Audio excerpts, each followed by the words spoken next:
اللہ تعالیٰ نے ہر مشکل کا حل پہلے سے ہی ہمارے لیے رکھ دیا ہے۔ جب بھی آپ کو اللہ کی یاد آتی ہے تو سمجھ لیجئے کہ یہ آپ کی طرف سے نہیں ہے بلکہ اللہ ہی نے آپ کو یاد کیا ہے۔ یہ اللہ کا اشارہ ہے کہ وہ آپ سے بات کرنا چاہتے ہیں، وہ آپ کے حالات دیکھ رہے ہیں اور جانتے ہیں کہ آپ کو کس چیز کی ضرورت ہے۔ لیکن یاد رکھیے، اللہ سے مانگتے وقت چھوٹی سوچ مت رکھیے۔ ہم اکثر بس روزمرہ کی چیزیں مانگ لیتے ہیں، تھوڑا سا پیسہ، ایک نوکری یا صحت، لیکن اللہ کی شان اتنی بلند ہے کہ ہماری سوچ وہاں تک پہنچ ہی نہیں سکتی۔ اس لیے کہیے، اے اللہ مجھے اپنی شان کے مطابق نواز۔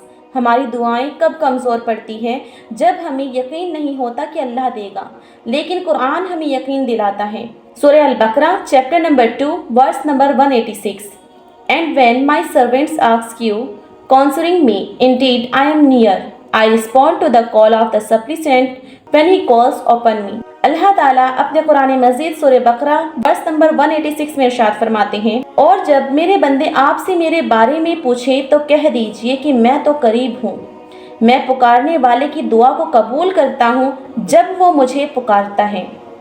اب غور کیجئے، اللہ نے یہاں پر اگر نہیں کہا بلکہ جب کہا ہے، یعنی اللہ کو یقین ہے کہ انسان اللہ کو ضرور پکارے گا، اور اللہ نے صاف کہہ دیا میں قریب ہوں۔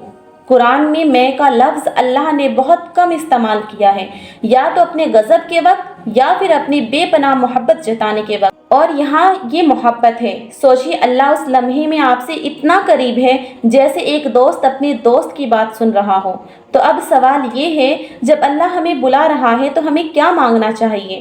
ہاں، آپ دولت، صحت، کامیابی سب مانگیے، لیکن سب سے پہلے ہدایت مانگیے، کیونکہ بنا ہدایت کی ملی ہوئی دولت گمراہی بن سکتی ہے، بنا ہدایت کی ملی شہرت تکبر لا سکتی ہے، لیکن ہدایت کے ساتھ ملی ہر نعمت میں برکت ہوتی ہے اور وہ آپ کو سیدھا راستہ دکھاتی ہے۔